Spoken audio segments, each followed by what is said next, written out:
Ya Pak ya, senang sekali bisa bertemu dengan Bapak semua di sini dan saya izin langsung mulai ya Pak ya. Ya kami semua tahu bahwa saat ini kepala daerah sedang menghadapi banyak tantangan ya Pak ya. Dan mungkin salah satu tantangan yang sangat krusial saat ini mengenai pengetatan anggaran. Di mana pada akhirnya memang bisa mempersempit ruang fiskal ya Pak. Tapi kami juga sudah memonitor bahwa daerah-daerah Bapak ini memberikan satu strategi inovasi yang luar biasa Pak. Dan mungkin bisa di-spill nih Pak sekarang saat ini di hadapan kita semua kira-kira apa sih Pak strategi inovasi di tengah budget yang minimalis ya Pak ya. Mungkin bisa dimulai dulu dari Pak Lutfi. Silakan Pak Lutfi. Baik, terima kasih. Assalamualaikum warahmatullahi wabarakatuh. Yang saya hormati rekan-rekan sekalian, khususnya Gubernur Kaltim, ini karib saya, dan pemirsa TV, dalam ini adalah berita satu yang saya hormati.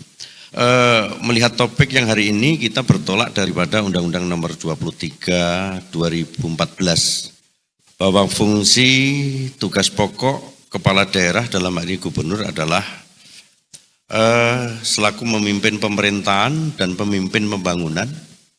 Kemudian yang kedua adalah sebagai perwakilan pemerintah pusat yang tentu tugasnya adalah melakukan koordinasi dan pengawasan di kabupatennya masing-masing. Inilah nafasnya sehingga kolaborasi ini kita perlukan untuk menjabarkan integrasi pemerintah pusat dan kolaborasi dengan pemerintah kabupaten kota. Kemudian inovasi apa yang kita lakukan? Kita membangun suatu provinsi itu tidak bisa mengandalkan adanya APBD atau PAD. Itu hanya 11,5% bahkan 15%. Yang 85% adalah merupakan suatu investasi yang bisa kita gunakan dengan beberapa inovasi-inovasi. Kemudian apa yang kita lakukan inovasinya adalah bagaimana kita melakukan integrasi program-program pusat dan kolaborasi pemerintah daerah. Satu, untuk wilayah Provinsi Jawa Tengah terdiri dari 35 kabupaten, maka dia tidak bisa membuat suatu daerah itu berdiri sendiri. Salah satu sisi kita mengandalkan suatu aglomerasi untuk menumbuhkan ekonomi baru. Contohnya misalkan Solo Raya, itu terdiri dari 7 kabupaten. Kemudian Semarang Raya, 6 kabupaten kota. Pati Raya, kemudian Pekalongan Raya, Semarang Raya, Kedu Raya, Banyumas Raya, dan lain sebagainya. Untuk apa? Dia mengkonekkan ekonomi di antara 7 kabupaten kota untuk menjadi kreatif breakthrough potensi wilayah. Salah satu contoh misalnya, Kabupaten Semarang itu penghasil apa? Maka kita konekkan antar wilayah, akan tumbuh ekonomi baru. Contoh misalkan, suatu hari di Solo Raya kita melakukan grid sale di 7 kabupaten. Grid sale mulai dari trade, kemudian tourism dan investasi, TTA.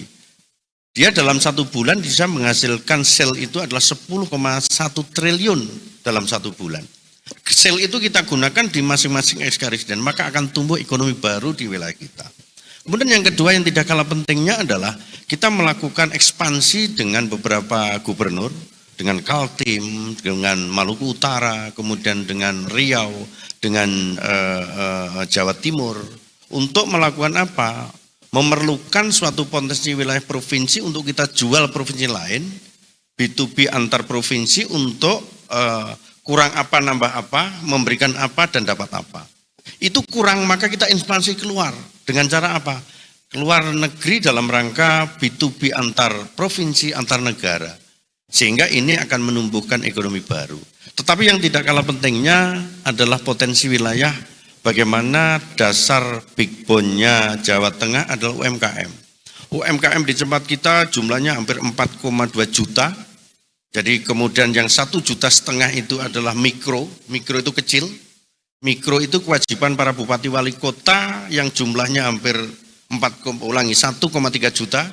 Kemudian kita harus tingkatkan mikro itu menjadi kecil yang menjadi kewajiban provinsi, bahkan nanti bisa meningkat menjadi UMKM menengah yang dalam ini bisa melakukan ekspor. Lah, manajemen ini harus kita gunakan di Dinas Koperasi, harus memanage bagaimana UMKM mikro bisa menengah dan menjadi kecil dan nanti ekspor.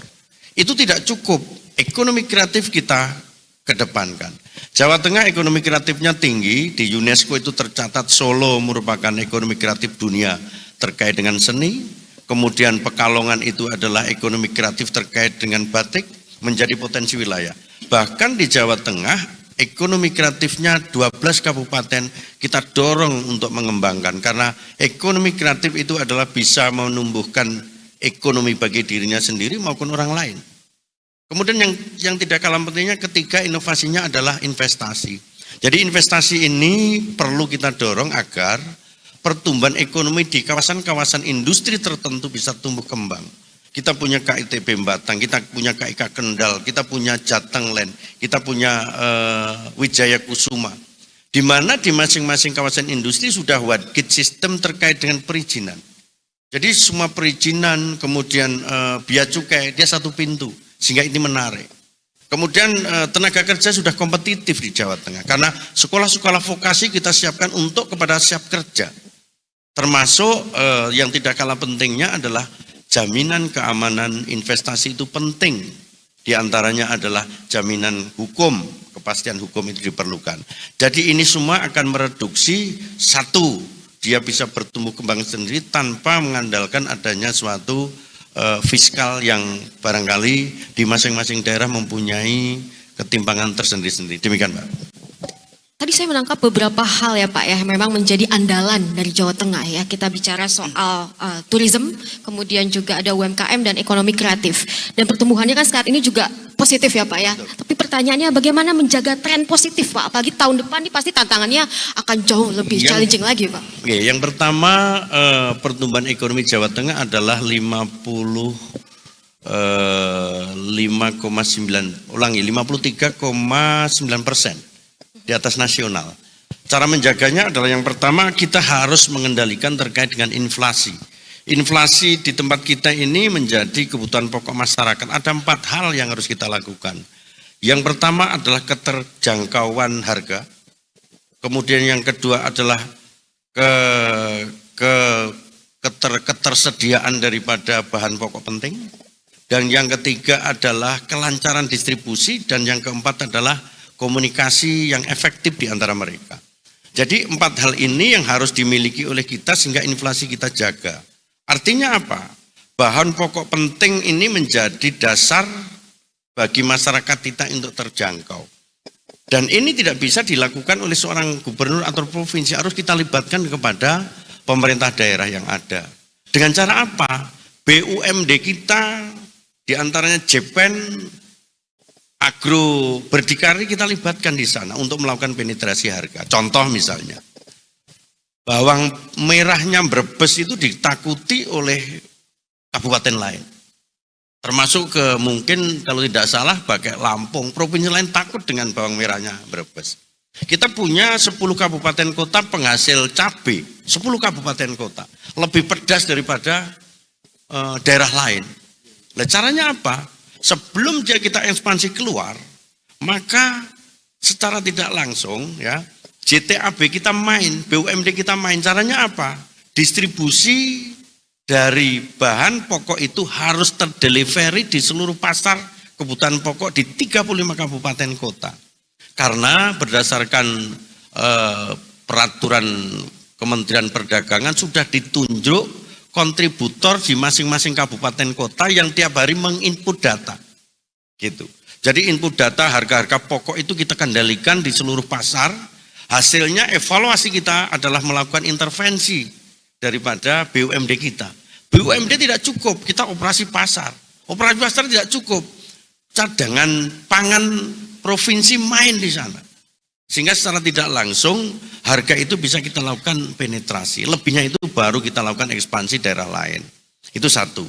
Kemudian yang kedua, yang tidak kalah pentingnya adalah bagaimana terkait dengan kebutuhan masyarakat itu terkendali terus. Contoh misalnya, Satgas Pangan kita mainkan. Pada saat sekarang sudah menjaga Nataru, apalagi nanti tahun baru. Satgas ini tidak bisa kita berdirikan sendiri, maka kita libatkan Polda Krimsusnya, kemudian kejaksaan kita libatkan, termasuk Satgas kita, dari kita juga dilibatkan, Timbek untuk melakukan analisa terkait dengan efektivitas masyarakat, siapa yang akan menimbun, di mana ada sumbatan transportasi dan lain sebagainya kita mainkan.